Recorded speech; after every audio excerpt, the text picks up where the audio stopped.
All right. Well, hi everyone. I'm just really touched and glad to see everyone's faces and presence here for this webinar. Um, so before we start, we have some common rules I want to share with you all. I think I would like everyone to be on mute when our speakers are talking, and then the last 10 minutes will be a bit more interactive. So if you have question, you may unmute yourself and then let us know your question. So right now, I would like to introduce ourselves first. Nahal, you want to start? Sure. So my name is Nahal Kumar. I'm a licensed psychologist in New York City, and I have a private practice. I'm also one of the fellows for the Asian American Postdoc Leadership Fellowship that they have. And I've been co-creating and co-facilitating this series with Christine. Yes, yeah, thank you. My name is Christine. I'm a licensed psychologist practicing in the Bay Area in California. I work at UC Berkeley's Counseling Center and also have a private practice on the side. And we're so grateful to have this opportunity to co-create this webinar series. I think we would like to develop this webinar series based on our clinical experience that we primarily working with API folks. And then throughout our clinical experience and work, we would like to amplify the stories and the voice of Asian and Asian Americans. And then doing that, we would like us here, ourselves, speakers, and all of you to experience what's it like to own our power, and then what's it like to share the power in this space like this with each other. So that is the goal and hope for this webinar. And like I said earlier, it's a bit short. We hope to end around 5:50 for Pacific time and then 8:50 in the Eastern time. And the last 10 minutes would be interactive for you all to ask questions and answering questions. And then the last thing I want to remind us is we will share a link for our survey for the webinar series. And so if you would like to give us feedback, I would encourage you to do so we can improve and then change based on the feedback. So today's topic is this is our webinar series number 3, and then today's topic is navigating prejudice and the internalized prejudice. And we're so grateful to have Helen and Cochran here with us. I'm just so excited right now. Yes, yeah. So let me introduce them to you all. Yeah. So Shai, how you want to help read the first bio that in your head? Yeah. Sure, absolutely. So Kalkaran Nakai uses pronouns they, them, and is a licensed clinical psychologist who is a fat, neurodivergent, queer, Desi American intersectional feminist living on Anishinaabe land in Ypsilanti, Michigan. Am I saying the names right, Kalkaran? Muted again. Ypsilanti, yes. Ypsilanti. Thank you so much. They have a passion for serving individuals and communities of marginalized identities to work on inner child collective and ancestral trauma through dismantling injected systems of oppression by using anti-oppressive frameworks and liberation-focused healing practices. They're honored to share and hold space for folks who are also on their own healing journey. Thank you so much for being here. We really appreciate your time, your wisdom, and your personal and professional journeys that you choose to share with us. Thank you so much. Yes, yeah, and then we're so lucky to have Helen here. Helen Kim PhD, she used pronoun she, her, y'all. She's a licensed psychologist working with people traversing severe suffering, SMI. And this is her words. I am a second-gen descendant of people from the mountainous northern Korea. I'm from a family coping with and transforming histories of war, property, traumas, divorce, substance use, and oppressions. My healing and soul discovery is daily. I love fluidity. My life and that of my family are held by the land sacredly kept by the Bay Miwok, Miwokma, Ohlone, and then the Tomba people. I honor them as the great keeper of these lands. Yeah. Thank you, Christine. Thank you. Yeah, I'm just feeling so touched that you are here. I've worked with Helen before and just adore her and her work. So I think we're at the point we might as well jump into the questions just to kind of outline how we're going to proceed. We have a few questions for our speakers that we'll ask both of them. And then the last 10 minutes will be questions from the audience. And we wanted to try to have that balance of that interactive piece too. Okay, so I'm going to actually first start with Helen, if you don't mind. And I'll give you both the same question, but I'll go over them because our questions are kind of long. Helen, could you talk about some of the ways in which prejudice from others, as well as internalized prejudice, has impacted you? I would love to. Thank you, Nahal. So I struggled, Christine, Nahal, like both of your questions these questions are wonderful. And I struggled with this because it's so much. I was like, oh, I don't know. I don't want to activate anyone. I don't want to, being a practicing therapist. But I think something that helped me in the past couple of weeks as I was preparing was a quote. And I'm gonna make it real nerdy real quick, but I believe we're in that life. So if you wouldn't mind bearing with me, this is how I'd like to kind of frame going into these experiences for myself. And I think it could be a nice container. So this is from one of my favorite authors named Sarah Ahmed. She's a Southwest Asian queer anti-colonial feminist, and she wrote a book called Living a Feminist Life. And she says, we survive the consequences of what we come up against by new understandings of what we come up against. The everyday is our data. Justice begins with sensation, by needing to make sense of what does not make sense.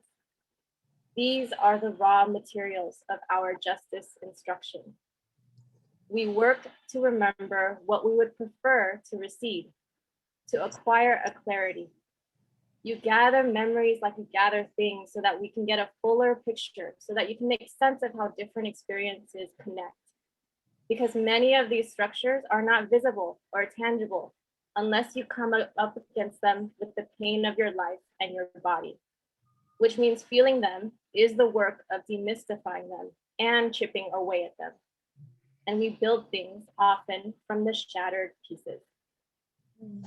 So thank you for nerding out with me. But I felt that for me, I needed to ground my share for this first question in these words.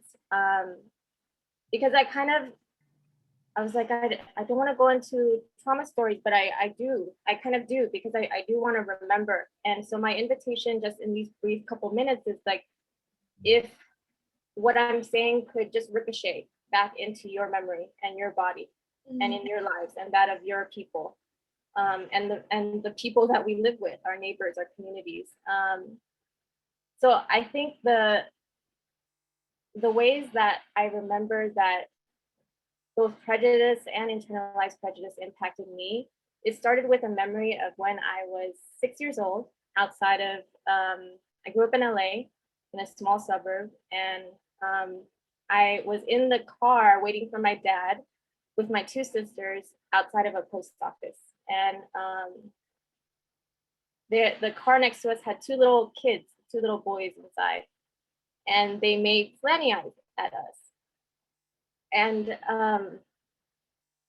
I think what I felt in my body was puzzled, detached, but also curious, but almost unbothered. And I was unbothered because my sisters, who were teenage at that time, engaged back, and they went like this to the kids.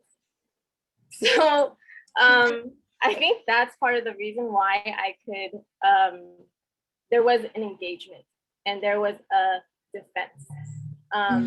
There was a putting back that this does not belong to me. Another memory I had was just being yelled at from a car as I'm walking my dog as a 6 or 7-year-old, go back to a specific country in a box. Again, I was protected. I had siblings. So I didn't quite register, but I do remember later in elementary school, understanding and registering the difference of racial castes and looking at myself and looking at, say, white identified little girls. And this is intersecting with class, with migration status. This is also intersects with attachment and trauma, which is happening in my house at the time. But I just felt dirty and not as pretty, not as well kept, not as shiny. So these are the kinds of thoughts and feelings that we're registering. And then, you know, fast forward, I think going into graduate school and into white professionalism, the working world, my first full-time job, that was actually my first time being around a lot of white people. I lived a pretty non-assimilated life. My family was very traditionally ethnic Korean, and a lot of my friends were either Korean or Pan-Asian. And I remember just having the model minority myth just like plastered all over me. With also some like, you know, gendered racism, that type of stuff. Like, oh, here's a weak, small Asian woman who will be passive, who will do the work without saying much, who is cultureless, kind of empty vessel, historyless, powerless, you know, middle dwelling, holding the tension. And from that experience, I think it also took time for me to understand that there's ways that I've internalized certain things, ways of being that were being culturally distorted by people outside of my culture or my family, as weak, as passive. But so like being, having a value of harmony or having a value of respect and humility would actually be misinterpreted into something that it could serve the model minority with, to be construed as passive or etc. Yes. So I learned to take an ownership of that and a way to work with that. The other, and please let me know, I know I'm not really paying attention to the time, but I definitely want to give coherent space. But I also just remember, like, you know, going to grad school and being in middle America with a county of less than 1% of any Pan-Asian individuals. And it was like perpetual foreigner on steroids. There were stares when I would walk into Target, anywhere. My eyes felt like on my body, they became slantier as people looked at me. It was a hyper visibility. And I almost felt resentful towards my body because it felt like this uncomfortable shell I'm in is attracting too much attention. And I remember having the thought, like, oh, this is what darker skinned people globally and Black folks and you know, like the African diaspora experiences every day, but compounded by stereotypes of danger. And of course, as we all know, during COVID, yellow peril, I've noticed fear, anxiety, hypervisibility in my body. I've noticed that I've physically distanced from other people as a way to reassure them that I'm trying to protect them, or and to preserve my own, protect myself. And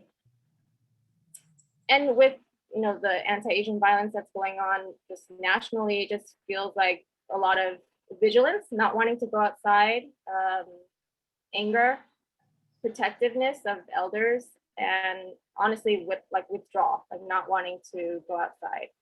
So this is kind of the memory log that I'm keeping in my body. And I guess I'll pause there.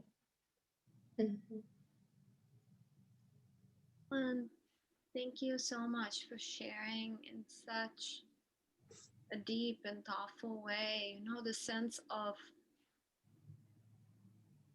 what came up for me as you were sharing was all the ways in which our stories are flattened and erased within the American experience. And then that makes telling these stories so powerful, but also potentially triggering at the same time, right? And holding space for both, and also holding space for the nuances of multiple experiences within the Asian and the Asian American diaspora. Something that I feel so important, and I really appreciate how you named the multiplicity of how age, geography, people who you were interacting with, how all of that kind of shapes your own anchoring. So thank you so much. Thank you. Yes. Karen, I would love to sort of ask you the same question. Could you talk about some of the ways in which prejudice from others, as well as internalized prejudice, may have impacted you? Thank you for this question. And Helen, thank you for your response. I feel that. And I think I took a different approach to this in a way where I think I was trying to bypass the body and just trying to be like, okay, brain, let's come up with some memories, shall we? You know, like not doing a therapist way of sitting with this very important question that I don't think I've ever really truly been asked before. And yeah, okay. And so I was like, oh, okay. Like, how do I answer? Yeah. So I really appreciated your quote, and I appreciated hearing your story and what resonates with me there. And, you know, first I just need to disclaim that, like, I am still unlearning and I am still learning. I am not an expert on implicit bias. I am struggling with my own feelings of imposter syndrome, which could be a whole different panel related to this topic in a way, but also, you know, I'm not here speaking on behalf of all Desi Americans or Punjabi Sikhs. I really just need to emphasize I'm speaking to my own experience. And I think there is a respectful sort of appreciation through Helen sharing of like, I was prepared to be like, okay, trauma number one, I was 8 years old and I don't think I'm going to do that. I had these notes about what I wanted to share, and I'm realizing too that intersectionality really matters. You know, I'm here speaking for the AAPI panel, and it's and by the way, Happy Asian Pacific Islander Desi American Heritage Month. But you know, I'm speaking to my experiences as a Desi American, but I'm also American born, assigned female at birth, I'm queer, I'm fat, all of these different identities that when you perceive me changes the way that you assume if I fit into the model minority myth, or if I, you know, all this stuff. And I just, so Helen, thank you for naming the tension between hypervisibility and hypervigilance and the resentment that's there of being too seen and not safe. I just really appreciated that. So I needed to say that before I get into my experiences with implicit bias. So I am the eldest daughter, if you will, of 3, and I was born in Minnesota, which, as folks can imagine, in the Midwest, it's predominantly white, and I was really the only Indian kid around, and I didn't know much about race. Because it wasn't really talked about. My parents had an arranged marriage. My dad's a psychiatrist, my mom's an engineer, hello stereotypes. You know, it was just sort of like not really talked about in a way, but it was until I went to middle school and I had a math teacher who told me to my face that I would never amount to anything, and then accused me of cheating on a math test. And I told my mom this, who, you know, advocated for me and put this woman in her place. And she kind of also showed me the intersection of what a Desi American woman looks like, advocating for the misunderstood, and what social justice beingness might look like. But I remember sort of having an impact, like, why didn't this person like me? I was good at math. Why did she think I was cheating? I didn't know what to make of that experience, but I knew that my relationship with math, and then my beingness as like an Indian person was it just became very complicated, and I didn't understand it. But it was then when I moved to California from Minnesota, I was 14 years old. And this was in the summer of 2001. And that September, 9/11 happened in the States. And suddenly my brown skin became very apparent and was actively called a terrorist, you know, go back to Afghanistan, just all sorts of really wild verbal harassment. And then the intersectionality of that as I was also budding into puberty, and how my brownness was exotified and sexualized, not knowing what to do with that, and not just experiencing this from white people, but also other people of color, which was very confusing for me. I had this, I had been threatened that my hair would get cut off if I didn't, if it wasn't kept up in a bun or a braid. My cousin at the time, who immigrated from India that same year, went to the same high school that I did, and we both started. I'm fresh from Minnesota, and now I have my cousin here, and this 9/11 thing happened, and he used to wear a bug or a patka, which is like a junior version of a male's turban. And he was relentlessly bullied, so badly to a point where he drastically cut all his hair, totally changed his appearance, and that influenced me. I straightened my hair, I wore blue contacts just to appear less brown, less threatening. So this implicit bias, I was starting to internalize and starting to reject my own culture and starting to just feeling a lot of internal conflict and not knowing where I belonged, because I didn't totally belong with the American kids. I didn't totally belong with the Indian kids because I didn't speak the language. My parents wanted me to assimilate to American culture, and I didn't. Usually Indian kids, they grow up with other immediate family members around and language is spoken. But you know, this sort of I in college, they called me an ABCD, which is an American-born confused desi, which also didn't help. So all this to say, you know, that these experiences with implicit bias were, I think that's why preparing for this, I'm like, I don't want to relive that.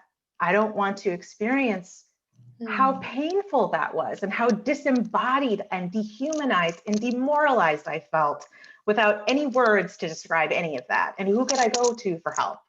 So this panel is already healing on its own by allowing me to make some peace with and to practice the embodiment and then to do it in community. Yeah. Just very touched, very, very touched. And then I just feel a lot of gratitude in me right now. Yeah. Yeah. Oh, feel my hug. Thank you. Yeah. Yeah.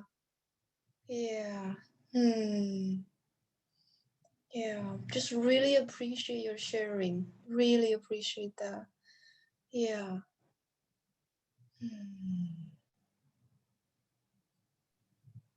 I think what keeps coming up for me, Kalkiran, is sometimes I really resonated with that push and pull about internalizing that pain and that erasure and how do we situate ourselves, you know, that really resonated for me.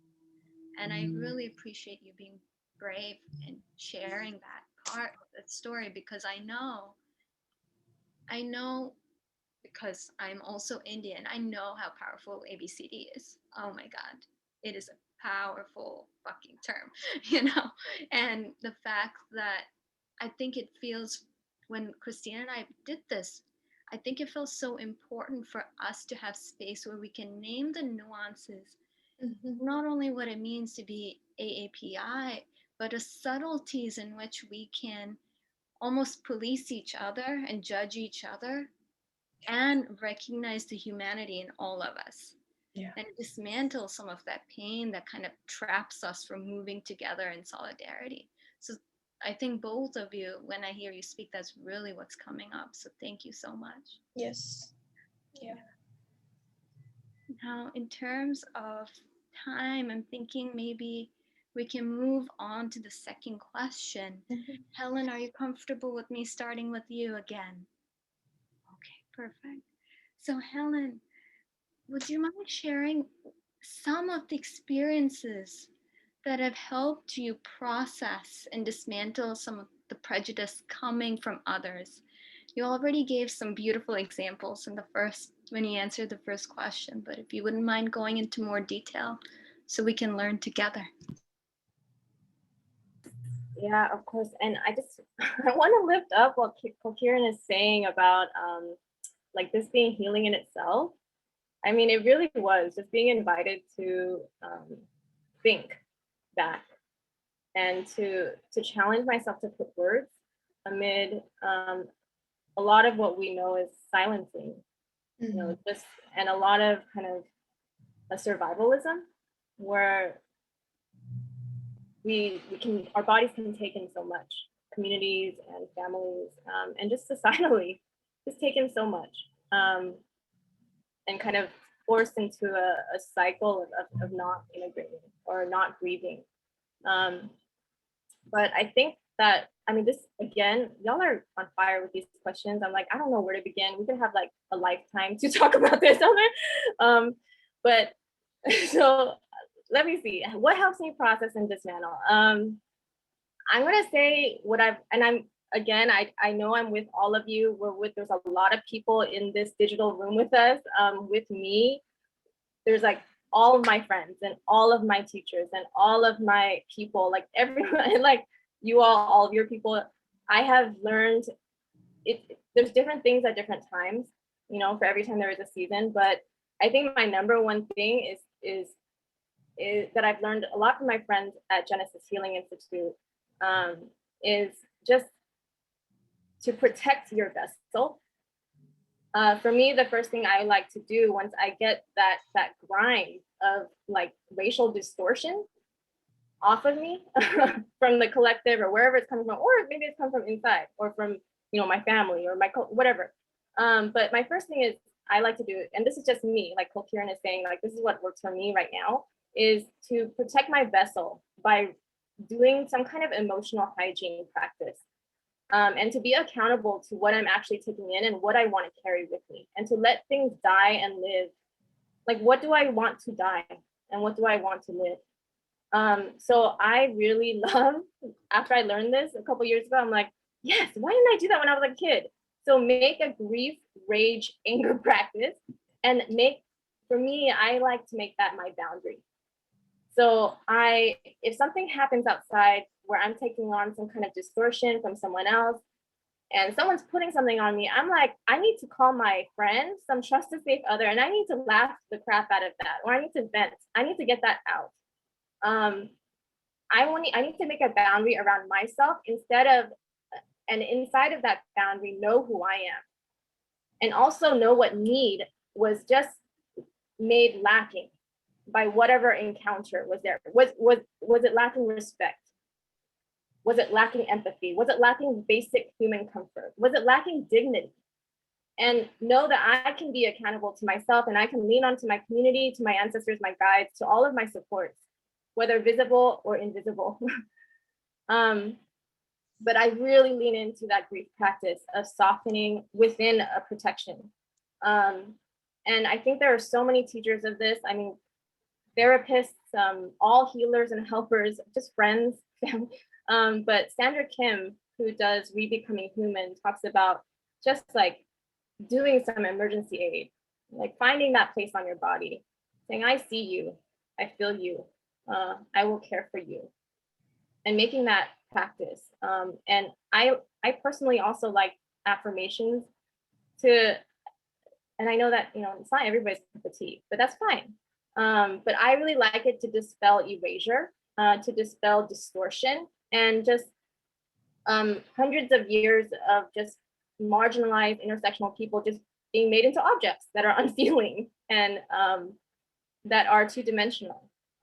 So I really like to fill my boundary with affirmations like that are based on, okay, maybe I'm rambling, but the other ingredient for me right now is just committing to continuing to learn, to have a really good analysis that helps me understand what is happening. And that analysis is for my community, for me. Sorry, Ming. Oh no, I said Sandra Kim, Rebecoming Human. Sorry. But find a really good political analysis that works for you to, once you have done the emotional work, to wrap your head around what is happening on this planet. And for me, that political analysis is one of solidarity, and it's one of critical consciousness. So for me, that means, you know, I don't have a uncomplicated relationship with my family, with my culture. It's always going to be complex. It's always going to, but it's also going to be mine. I choose to use culture as something that gives me strength. And for me, evolutionarily, culture has always been a tool meant to help people survive. And they're made of tried and true strengths and things that help people. But for me, the stuff that doesn't help me, I'm not going to do it. Patriarchy, I'm not going to do it no more. So heteropatriarchy, don't need it. Binaries, don't need it either. But there are things that really help me, like my family story, the resilience that is in my cells. Every single cell in our body carries 3 generations minimum. So that's 3 generations of knowledge, of strength. And every human on this planet, white people included, are like the latest generation of 200,000 years of evolution. So I really believe that, okay, racial caste is, well, a friend of mine recently told me and wrote that racial caste is something that takes away the sacredness of every human being or every living being. And it strives to objectify and utilize and consume, right? So in my bubble, I'm going to reclaim sacredness. Things like, I am a blessing. I'm sacred just the way I am. I have gifts and wisdom for the world. I have power, I have dignity, I have choices. And remembering that I come from a badass family, I come from a badass life story, and I am not these mono-minority distortions. But also to do a practice of cleansing myself of that. Like, how much am I perpetuating that? Anyway, I'm talking too much. Go, Kieran. Or not. You don't. Oh, I'm so glad to hear this. I feel empowered myself. I feel very empowered. Yeah. When you say protect our vessel, it's just so timely for me. Yeah, it's everyday decolonization. Yeah, I just feel so glad to hear this. Yeah. I mean, there was so much in there, Helen, that I'm glad we're recording this, you know, all of this. Me too. I'm not. I hope Christine warned you. I'm such a rambler. I'm like, oh my God, how am I ever gonna talk?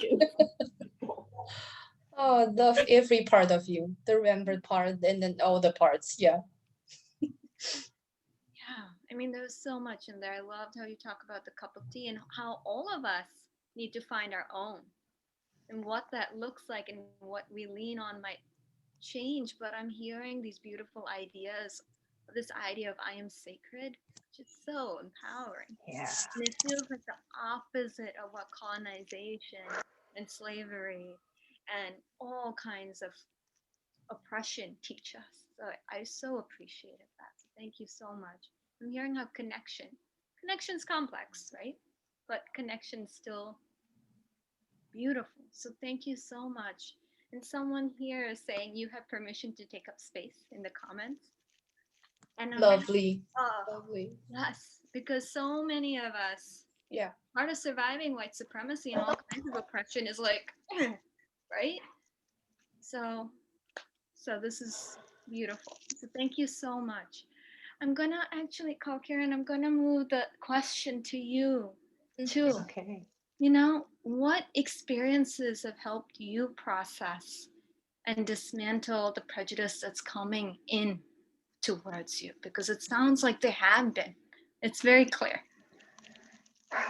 Yes. And also I just need to say, Helen, I was taking notes on notes. I was looking up, Googling these people, you dropping names and stuff. I can't wait to learn and read and grow, which is all part of this answer. Like ditto to that, uplifting that. And, you know, so I'm answering this question about how to navigate that explicit bias, but like from others, right? And I ditto what Helen said, and I appreciate that so much. And I was like, oh yeah. What did you? Well, okay. First, I want to share something that I came across serendipitously, which I'm like, the universe is looking out. So this is a Spotify podcast from the Trauma Sensitive Mindfulness podcast. And it's I forget who the dude is, but they're interviewing Kai Sheng Tom. I don't know if I'm pronouncing their name right, but she is a trauma-informed social worker and does conflict resolution through the lens of restorative justice, and came up with this idea of the window of transformation, which is really important to think about when you're trying to hold accountability of people who are being explicitly biased towards you, especially if you're working in professional spheres, or, you know, this isn't just personal, but like there's a lot of danger on the line when we're out there professionally, academically, institutionally, whatever it looks like. And I want to share that podcast as like a way to think about Helen's gift of protecting your vessel. Because if we are outside our window of tolerance, as it's called, we're potentially setting ourselves up for more trauma, more harm, and it probably won't actually be beneficial or effective to what we're hoping or looking for. That's a very generalized statement, but all this to say, like, even if harm is done and there is a calling or a pull to receive some sort of justice, there are folks out there, especially if they have power, and white supremacy is very real and insidious, that they will not be ready to receive your experience of them, let alone your request for change. And people will feel challenged and threatened by you saying, hey, when you said that, this wasn't accurate, or hey, I want to check in about where that assumption came from, or whatever it might be. It actually might not be wise or safe. Not to say that you can't ever, but I think it's really important to do a few things: to document what's happening, that people will be very quick to not believe you and to gaslight you. So by documenting, you're getting your receipts, your evidence. It's so shitty, excuse my language, that has to be the way that it is, that folks can't just take it for face value, that this was my experience of you.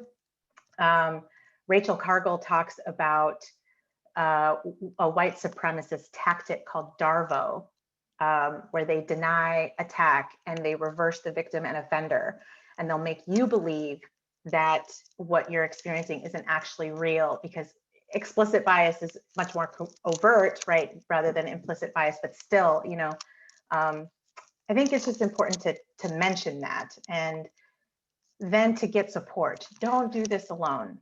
The way that Helen talked about, like, I just need to get this out, I need to talk, I need to vent, I need to release this energy that we are carrying and holding in our bodies, includes like protecting yourself with actual other bodies who hear your story, who believe you, who are supporting you to go through the best practice, as far as like the best chain of command, as they say, especially if speaking directly to the person who did the offense, it doesn't go well, or it backfires completely. You know, what to do then? There are like professional restorative justice specialty teams that can help with that as well, or you can go, you know, even above that person. But still, even that's scary. There's a lot of fear of like repercussions, and I see part of the practice that I'm in is working with graduate students, people of color with other intersecting identities, and how they experience explicit bias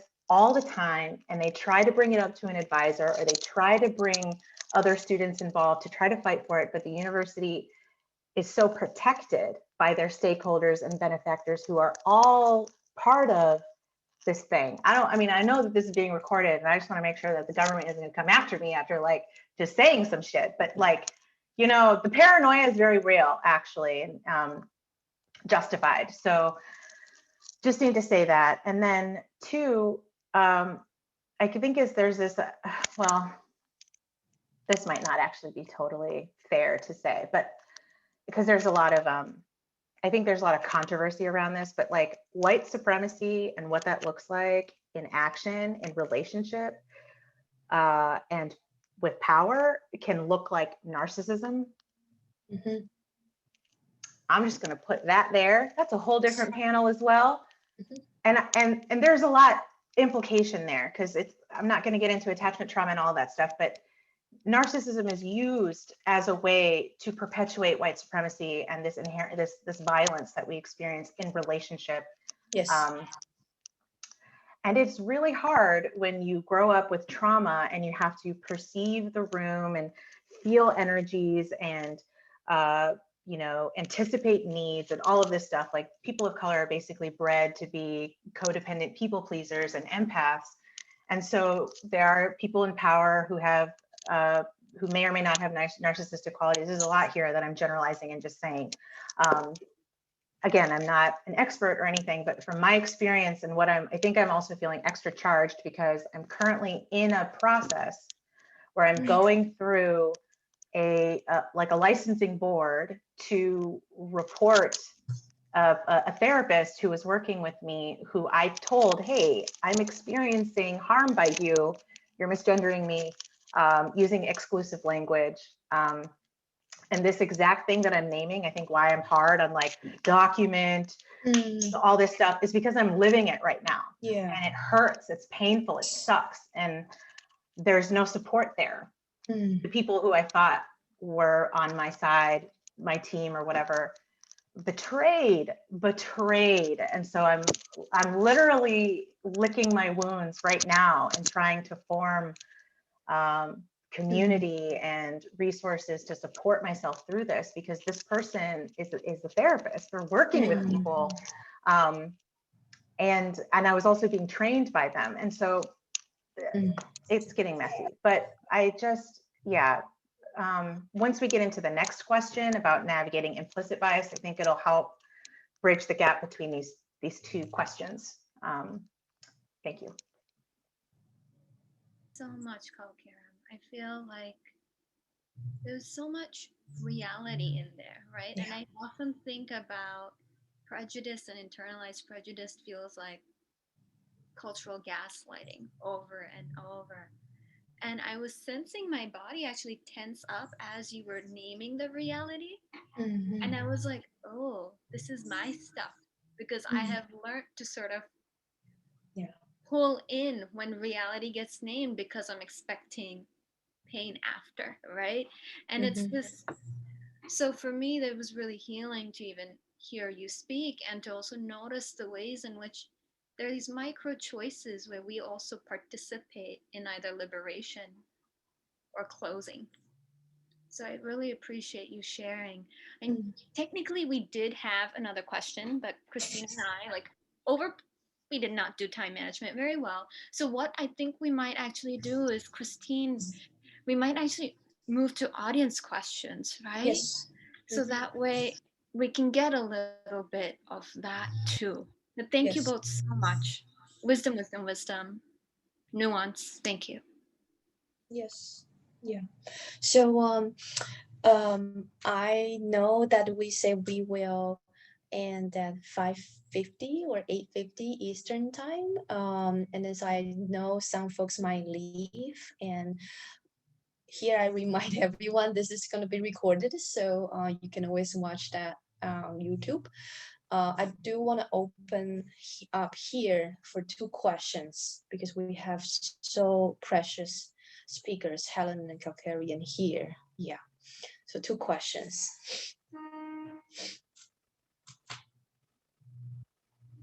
Christine, would you want people to use the raised hand button? Would that be what you would recommend? Yeah.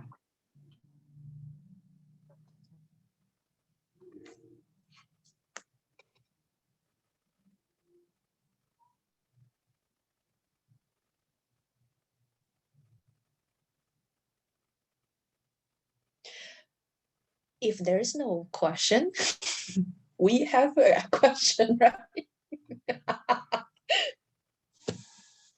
Yeah. What do you think, Nahal? mean, we can go there, but I do want to say that we've done it 3 times, and every time we've waited about 30 seconds because we also noticed that this is vulnerable. Almost all of our topics are vulnerable, which is really scary, especially for the way we've been socialized, right? Vulnerability is scary. So I'd encourage, like, if people have questions, if it feels safer to direct it to Christine and I in direct chat, and then we just ask it on your behalf, we will do that. Or if you have questions and you want to give yourself permission to just be curious and realize there's no such thing as a crappy question, do that. So I kind of do want to encourage you all to participate if you want and if it feels safe.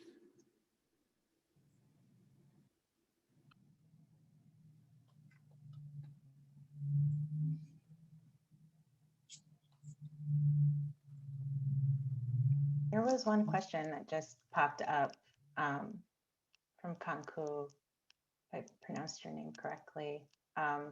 Your survival strategies to work in systems that cause harm to you and other marginalized communities. What do we think about that? Do we want to go there?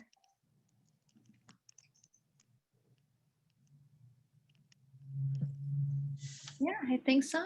Yeah, Yes, feel yeah, comfortable. that is a very important question. Yeah. I mean, I think for me, I pretty much got out of corporate America as soon as I could. I feel like that was the biggest danger zone for me, was like, if I work in hospitals or schools, or like I did university, all this, like, I'm not safe there. That model minority myth followed me, but because I don't look like a typical Indian woman or whatever, then I was seen. I actually had a director of a training center tell me that the reason I didn't get hired back was because he experienced me as being too rogue. Rogue. What does that mean? And you know what? I reclaimed that word. And I did go rogue. I was like, yeah, no, I don't want to work for you because you don't see me and you're just using me. Anyway, I have a lot of fire behind this charm. But what I wanted to share was this idea of like how to navigate those systems out there, what we kind of named before, but also like, I think it's important to navigate this implicit bias that we internalize as far as like, how to, well, first I just put a thank you about the rogue. Yes, it's hard to keep track of all the things. And if anybody wants to keep contact with me, I'm gonna drop my email and I'm sure we can all have like a separate group, support group or something for each other.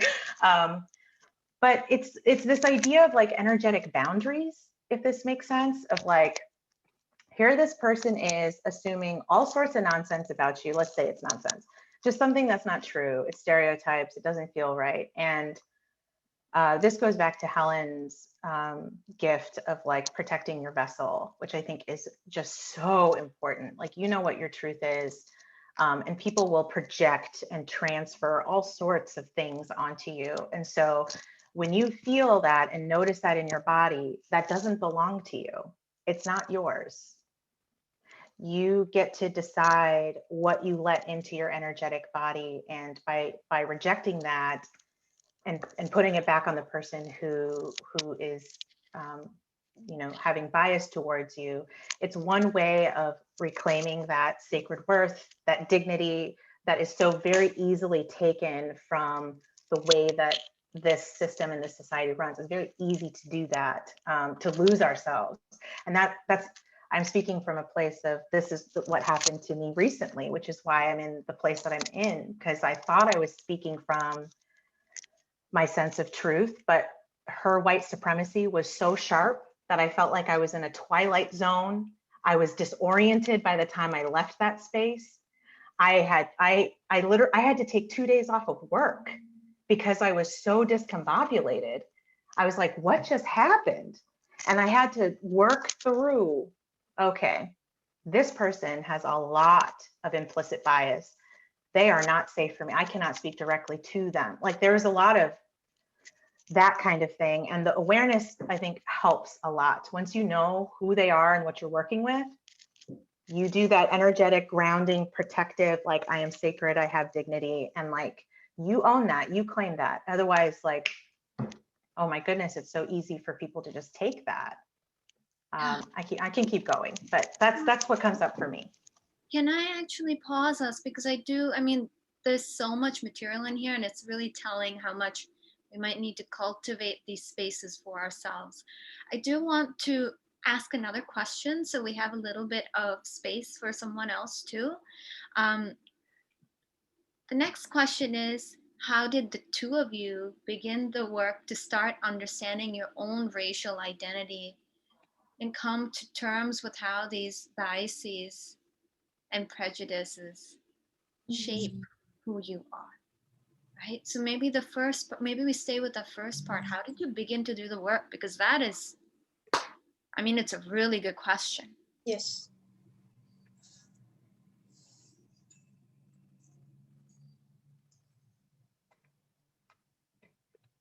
God, well, Kieran, is it okay if I give it a shot? Or yeah, it's hard for me right now because I think, you know, like everyone said, we are a multitude. But I feel like my racial ethnic shattering began so young. As a second generation Korean girl who grew up in Los Angeles culture.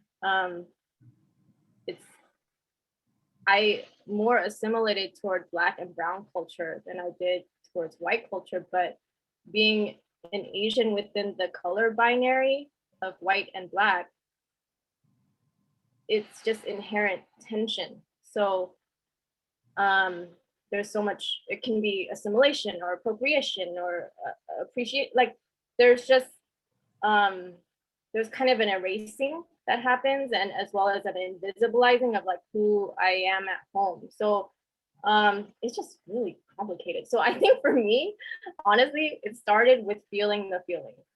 And although it's very cliche, but I think that that's where my truth lies as a believer in intuition and the wisdom in our bodies and in our unique identities, that the tensions that we feel every day in our lives as we navigate our neighborhoods, our workplaces, like Kieran is sharing, our body tells the evidence.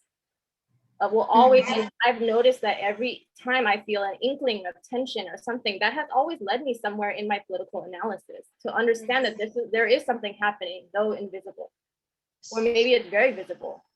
And those shatterings, I think, are where, like Ahmed talks about, is where I am led to understanding how these experiences connect to the Black diaspora, to the Indian diaspora, to so many, to how these are not, there's actually a structure that, though invisible, is very, very well perpetuated. And that these experiences actually tell the story. So I think it's, everything that you feel is actually very, is something to be gathered and is something to be made use of and meaning of, in terms of our identity and how we fit in these structures and how we can liberate these structures. Maybe not in our lifetimes, but our generation counts for something.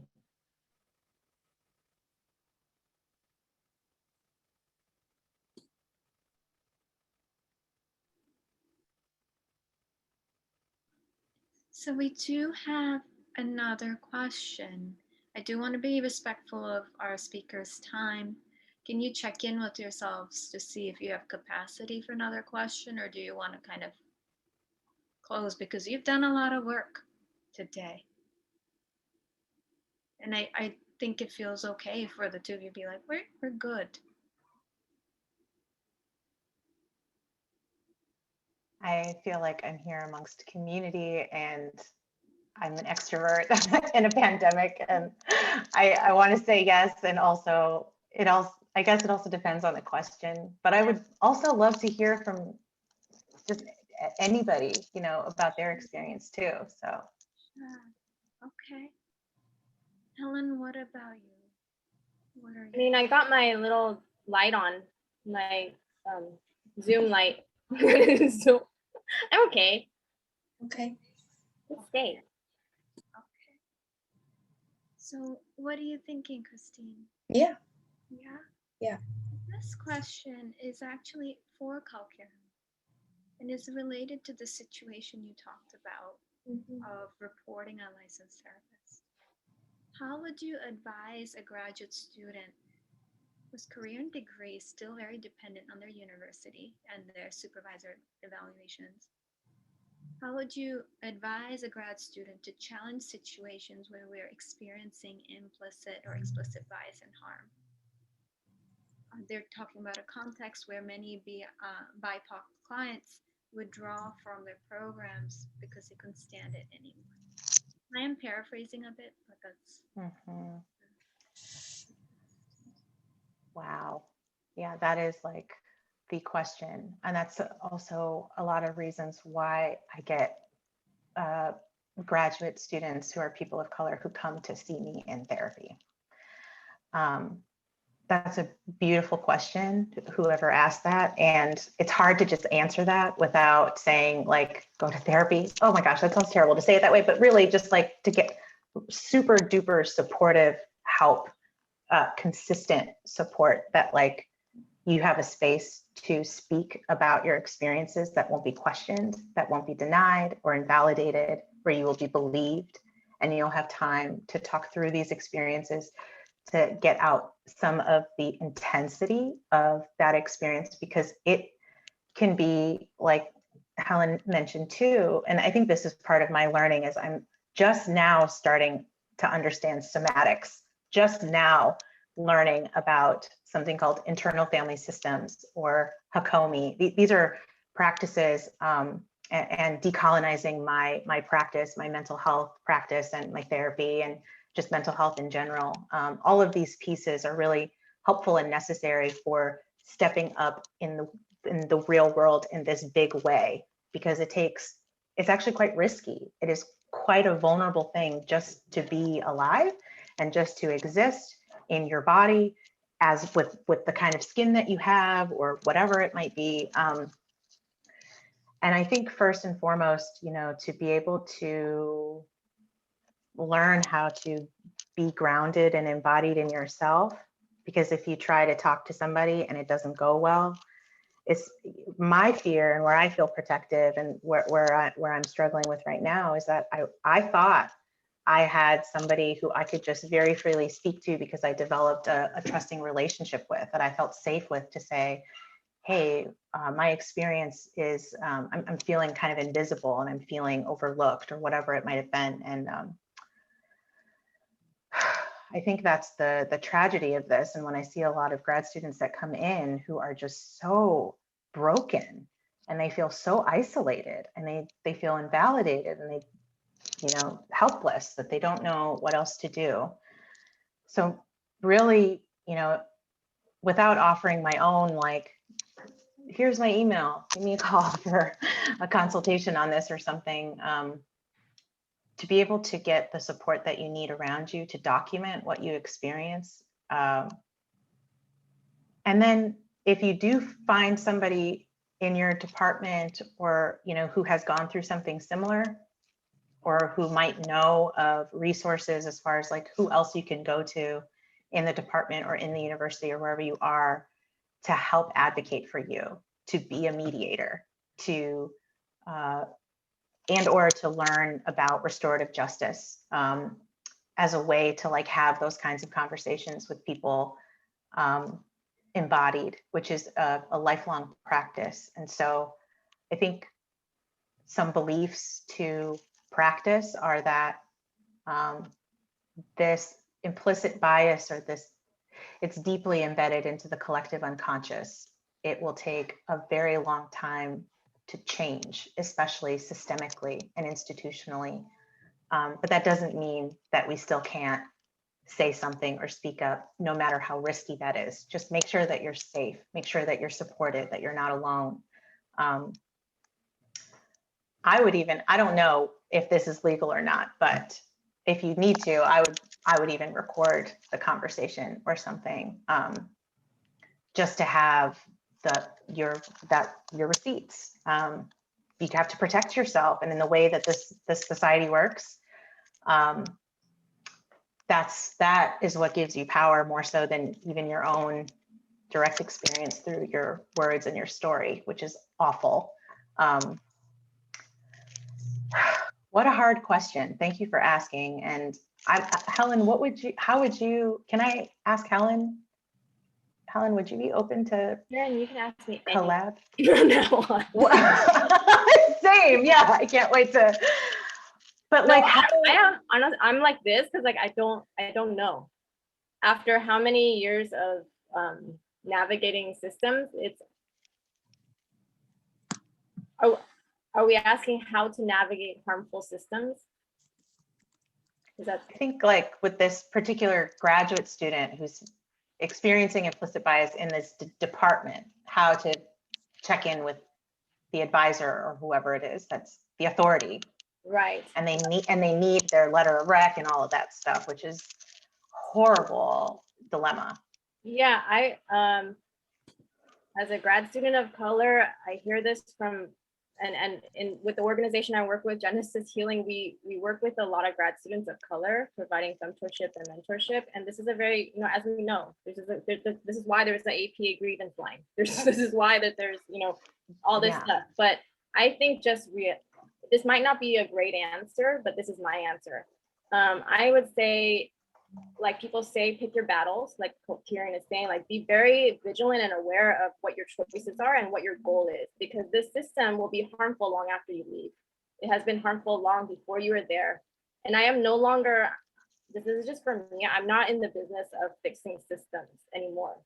I am in the business of like getting what I need to get from the system, knowing what it is. Like we all know what this is.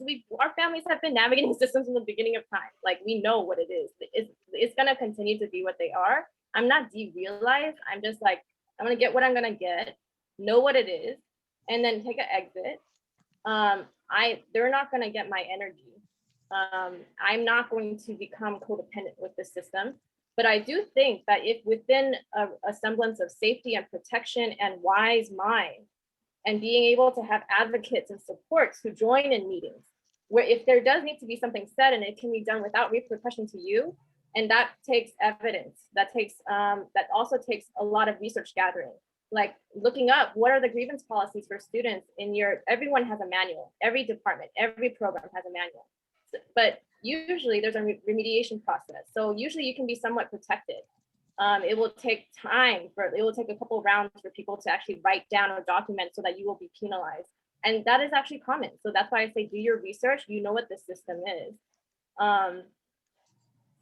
Choose wisely and try to bone out after you get what you need.